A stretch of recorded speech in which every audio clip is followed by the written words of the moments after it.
좋은 아침 성경 일독 캠페인 이 정도는 알고 가자.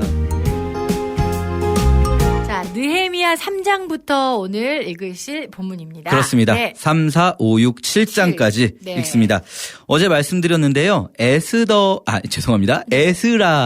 네. 성전 건축이 네. 테마였어요. 그래서 에스라서에서는 첫 번째 귀환, 그리고 성전 건축, 그리고 에스라가 이끈 두 번째 귀환까지. 네. 1차 귀환을 이끈 사람은 스룹바벨, 2차 귀환을 이끈 사람 에스라. 이렇게 에스라서가 2차 귀환까지의 이야기라면 네. 느헤미야서는 느헤미야가 이끈 3차 귀환, 네. 그리고 3차 귀환한 사람들이 성벽을 성벽. 쌓는 이야기입니다. 예. 오늘 이제 3장에서부터 성벽 건축이 시작돼요. 네. 예, 읽기가 쉽지 않은 부분이기도 합니다. 3장이 정말 사실은 중요한 부분이에요. 예. 왜 중요하냐면요. 3장이 이런 식이에요. 이 3장 1절부터 이 사람들이 여기를 건축했다. 그 다음 여기는 어떤 사람들이. 그 다음 또 이 사람들은 여기를 건축했다 하면서 3장 1절에서 대제사장 엘리야십이 그의 형제 제사장들과 함께 일어나서 양문을 건축했다 한 다음에 쭉 한 바퀴 도는 거예요. 성을. 한 바퀴 돌아서 마지막 절 32절에서 성 모퉁이 성루에서 양문까지는 금장색과 상인들이 중사였느니라 이렇게 해서 양문에서부터 시작해서 양문 그 옆에 한 바퀴 쭉 돌면서 누가 만들었는지를 다 써놓은 거예요. 이거는 네. 우리나라에도 이제 요 비슷한 일이 있는데 수원 화성이라고 있습니다. 네네. 세계문화유산. 네. 수원 화성이 조선 중기 때 건축된 네. 건축물인데 요게 말하자면 건축물 실명제예요. 누가 만들었는지 공사 인부가 다 이름이 기록이 되어 있어요. 예. 그래서 유니세프 세계문화유산까지 되었는데 네. 그런데 그보다 약 1500년 1500년이 뭡니까? 거의 한 2000년 전이네요. 네. 한 2000년 전인 고대에 성벽을 짓는데 건축물 실명제를 한 거예요. 누가 지었는지. 예. 그리고 이 지은 사람들의 명단을 보면요. 정말 사소한 사람들까지도 다 모두가 참여했어요.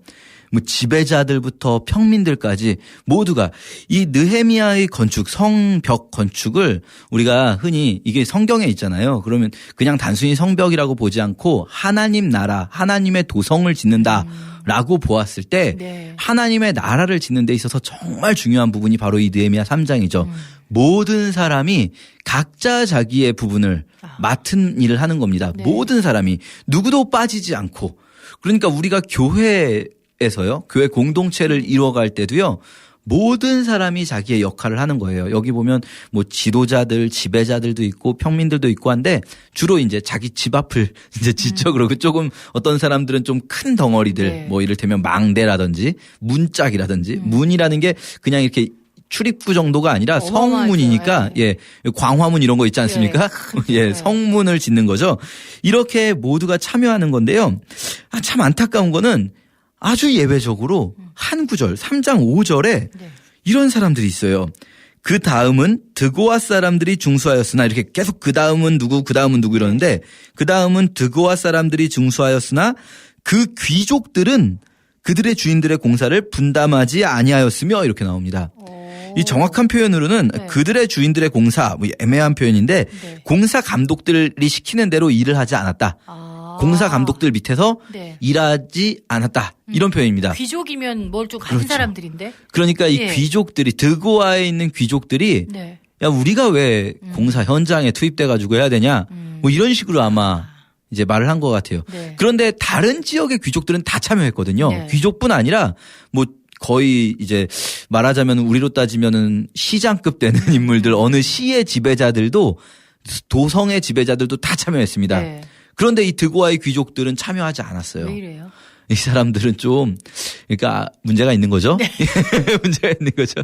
지명이 근데 딱 나온 게. 그렇죠. 네. 너무 안타깝죠.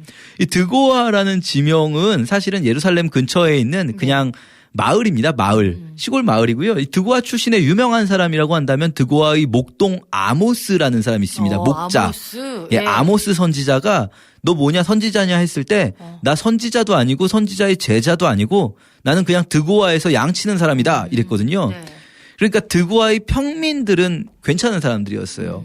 그런데 이 드고아의 귀족들이 조금 그럴 수 있습니다. 저희도요 이렇게 좀 천한 일이라고 느낄 수 있잖아요. 3D 업종이잖아요. 이거 지금 그렇죠. 막 벽돌 쌓는 일인데요. 이거. 보통 일이 아니죠. 예. 이 귀족이나 이런 사람들은 아니 우리가 왜 그 밑에서 일해야 되냐 이렇게 반발할 수 있거든요. 하나님 나라를 짓는 일에 있어서도요. 하나님 나라를 지어가는 일에 있어서도 야 내가 그런 일까지 해야 되냐 이런 반응이 있을 수 있어요. 우리 가운데.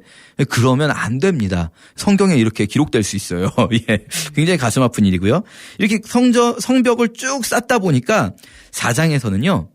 9장이 이제 좀 위기가 오는 거예요. 네. 첫 번째 위기는 외부적인 위기입니다. 산발랏과 도비아라고 해서 처음부터 싫어했던 사람들이 있어요. 이 사람들 사마리아의 지배자들입니다. 특히 산발랏이라는 사람이 아마도 사마리아 총독쯤 되는 사람 같은데요.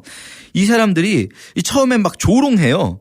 그래서 이 조롱하면서 야, 이 미약한 유다 사람들이 하는 일이 뭐 하냐? 잘 봐라. 얘네들 지금 뭐 하는 거냐? 스스로 견고하게 하려고 하냐? 제사를 드리려고 하냐? 뭐 하는 거야 지금? 막 이러고 암몬 사람 도비아라는 사람은 3절에 보면 야, 이거 지금 돌로 이렇게 쌓아가지고 야, 여우 한 마리만 올라가도 무너지겠다. 막 이렇게 조롱을 해요, 이 사람들이. 굉장히 조롱하는데도 불구하고 공사가 착착착 진행되는 거예요. 그래서 성벽 건축이 절반 정도 완공이 되고 나니까 이게 굉장히 빨리 되거든요. 성전은 되게 오래 걸렸잖아요. 네. 성벽은 52일 만에 완공되거든요. 오. 막 착착착착 절반이 쌓여지니까 다 들러붙었으니까. 그렇죠. 네. 막 모두가 함께 들러붙었으니까요. 공사가 절반쯤 진행되니까 이 산발랏과 도비아가 막 화를 내는 거예요. 그때부터는. 그래서 이제 유다 백성들도 이제 막 지쳐 있는 틈에 막 지쳐서 그런 말도 하거든요. 야, 흙무더기가 이렇게 많은데 우리는 이제 너무 지쳤다. 막 이런 일을 할 때 산발랏이 공격을 하려고 해요. 군사를 모아서 사람을 모아서 공격을 하려고 한다는 소식이 이제 들려오니까 이 느헤미야가 백성을 모읍니다. 그래서 백성들에게 이렇게 설교를 해요. 백성들을 모아놓고 백성들이 14절에요. 백성에게 말하기를 너희는 그들을 두려워하지 말고 지극히 크시고 두려우신 주를 기억하고 너희 형제와 자녀와 아내와 집을 위하여 싸우라. 이렇게 설교를 해요. 그러니까 백성들이 막 지쳐있다가 힘을 얻는 거죠. 그래, 우리가 저들을 보지 말고 주님을 보자. 그리고 우리의 싸움이 우리의 형제와 자녀와 아내와 집을 위한 싸움이라는 걸 기억하자. 네. 그러면서 지금 건축하는 일만도 피곤한데 백성을 반으로 나눠서 절반이 건축하는 동안 절반은 경계 근무를 쓰고 예. 2교대로 하게 되고요. 건축을 하는 동안에도 칼을 차고 예, 무장을 한 상태로 어려웠다. 공사를 계속 하는 거예요. 네. 그래서 물을 기르러 갈 때도 칼을 차고 잠을 잘 때도 옷을 벗지 않고 굉장히 힘들죠. 예, 진짜. 그런데도 백성들이 이 하나님을 바라보면서 이 일을 오히려 막 힘을 얻어서 하죠. 이 부분을 또 우리가 하나님 나라를 짓는다라는 측면에서 생각해 본다면요. 하나님 나라를 이 땅에 세워가는 일은요. 이 두 가지가 동시에 이루어져요. 뭐냐면 평온하게 어떤 건축을 하는 것과 그리고 영적인 싸움이 뭐 영적인 싸움 한번 다 끝내놓으면은 그 다음부터는 막 이제 건축을 막 하고 이게 아니라 늘 동시에 이루어지는 거예요. 칼을 찬 상태로 벽돌을 쌓는 것 같은 네. 그런 일들인 거죠. 우리가 하나님 나라를 이룬다는 것이. 네. 그래서 이게 마치 일상과 전시가 합쳐진 모습으로 네, 네. 5분 대기조처럼 그렇게 건축을 하면서 첫 번째 위기, 외부로부터의 위기를 이겨내게 됩니다. 네. 5장에 그런데 이제 두 번째 위기가 와요.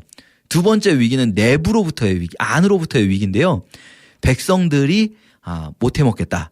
이런 상황이 오는 거예요. 왜 그러냐면 네. 흉년이 들었어요. 아. 흉년이 드는데 돈 문제가 걸리는 거죠. 흉년이 들다 보니까 백성들이 먹을 게 없으니까 빚을 꾸는 거죠. 누구한테 빚을 질까요? 좀 있는 사람. 부자들한테 네. 빚을 지는 거죠. 빚을 져가지고 그걸로 세금을 내는 거예요. 그런데 흉년이 연속되면 어떻게 될까요? 빚을 갚지 못하니까 백성들이 지금 자기 농사도 제대로 못 짓고 성벽을 짓고 있는 상황에서 백성들의 딸들이 일부 사람들이 딸들이 노예로 끌려가는 일이 발생한 거예요. 네.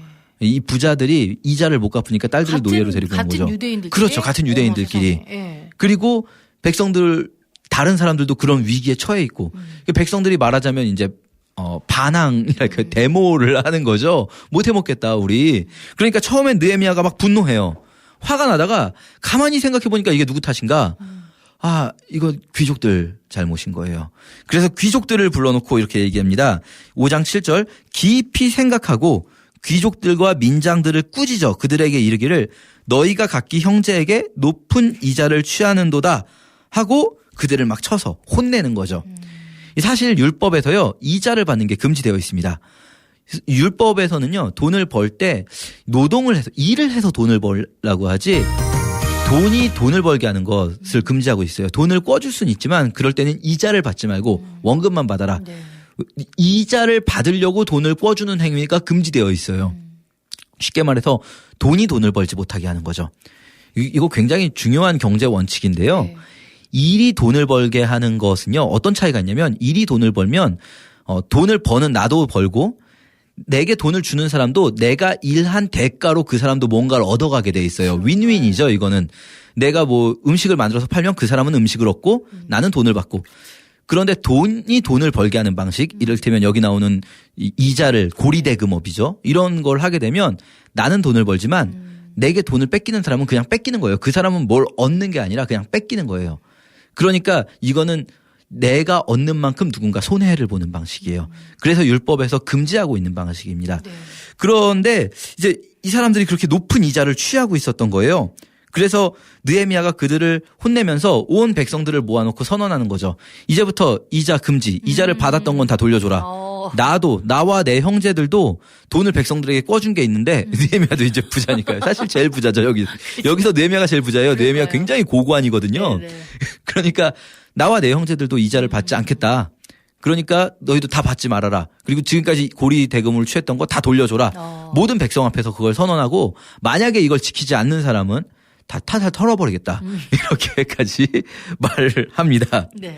그리고 느헤미야가 14절에서는요 이렇게까지 합니다. 유다 총독으로 세움받은 때 곧 아닥사스다 왕 제20년부터 제32년까지 12년 동안은 나와 내 형제들이 총독의 녹을 먹지 아니하였느니라. 예. 쉽게 말하면 월급을 안 받았습니다. 예. 자기 월급으로 올 돈을 전부 다 성벽 공사에 혹은 백성들을 돕는 일에 투자한 거예요. 느헤미야가. 굉장히 현실적인 문제죠. 네. 이 내부적으로 재정적인 위기, 가난한 사람들의 문제가 닥쳤을 때 어떻게 해결하느냐. 뭐 어디서 돈이 떨어질 걸 기대하거나 뭐 하나님께 돈을 달라고 하는 게 아니라 간단합니다. 있는 사람들이 나누면 되는 거예요. 공동체 안에서. 특히 느헤미야 같은 경우는 자기가 받아야 할 월급을 안 받은 거죠. 교회 공동체가 우리가 사실 이렇게 이야기하기가 조금 마음이 어려운 건 뭐냐면 우리가 그렇게 실제로 안 하고 있는데요. 성경에서는 교회 공동체 내에 어려운 사람이 있을 때 그거를 교회 공동체 내에서 나눔으로써 해결했어요. 우리가 지금도 그 일은 이어져야 되는 겁니다. 그렇게 해서 이 문제가 또 해결했어요. 그리고 6장에서 벽돌을 이제 거의 다 쌓아서 문만 달면 되는 상황이에요. 마지막 이제 문만 달면 되는 상황에서 산발랏이 마지막 발악을 하죠. 느헤미야만 잡으면 되겠다 싶으니까 느헤미야를 죽이려고 따로 좀 만나자. 자기는 사마리아 총독이고 느헤미야가 유다 총독이니까 총독 대 총독을 한번 회담하자. 해가지고 부르는데 느헤미야가 계속 무시해요. 그거를 5번이나 무시해요. 그래서 5번째는 산발랏이 야 내가 사실은 왜 만나려고 하냐면 얘기 들어보니까 니네가 성벽을 짓는 게 우리 페르시아 왕한테 이 저항하기 위해서 짓는다는 소문이 있다. 얼마나 위험한 소문이냐. 자기들이 낸 소문이지 뭐. 느헤미야가 그 말을 해요. 야 그거 네가 지어낸 말이잖아. 그러면서 네. 느헤미야가 마지막까지 무시해요. 정말 너무 당연하죠. 네. 그러니까 산발랏이 어떻게까지 하냐면 선지자 스마야라는 선지자가 있는데 선지자한테 돈을 줘가지고 선지자가 느헤미야한테 막 자꾸 겁을 주는 거예요. 산발랏이 당신을 죽이러 올지 모르니까 당신 성전에 숨어 있어야 됩니다. 그러는데 느헤미야가 내가 왜 성전에 숨어 있어야 되냐 하면서 다 알아요. 산발랏한테 돈 받아가지고 이러는 거구나. 다 알아요. 그러니까 네. 마지막 공격, 외부의 공격, 내부의 공격 그 다음에는요 리더를 공격하는 거예요. 리더에게 두려움을 심어주려고 그래요. 계속.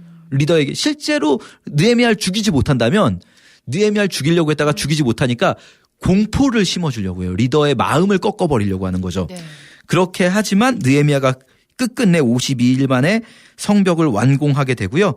7장에서는 이제 성문을 달고 파수를 하게 하고 이 7장이 좀 명단이 또 길게 나오는데 이 명단이 여러분 오늘 읽어보시면 이거 어디서 본 건데 싶으실 거예요. 뭐냐면 1차 귀환했을 때의 사람들의 명단 에스라서 2장에 나오는 명단인데요. 네. 느헤미야가 자기가 자기보다 먼저 온 사람들의 명단을 받아가지고 이제 이 명단에 있는 사람들을 알게 됐다 그러면서 그 명단을 안 써도 괜찮을 텐데 굳이 그렇게 쭉 다 써서 에스라서 2장에 있는 명단이 그대로 온 거예요? 예, 여기 한 번 더 나옵니다. 네. 1차 귀환자 명단. 네. 이제 느헤미야가 이 사람들이 너무나 용기 있었던 제일 처음 와서 성전 지은 사람들이기 때문에 네. 한 번 더 기록해 주는 거죠. 이분들의 이름을. 네. 그렇게 오늘 7장까지 읽겠습니다. 자, 느헤미야 3장부터 7장까지 읽으시고 읽었어요. 출석 체크 남겨주시면 되겠습니다. 저희가 2차 책거리가 얼마 남지 않았습니다. 그렇습니다. 예, 여러분 분발하시기 바랍니다.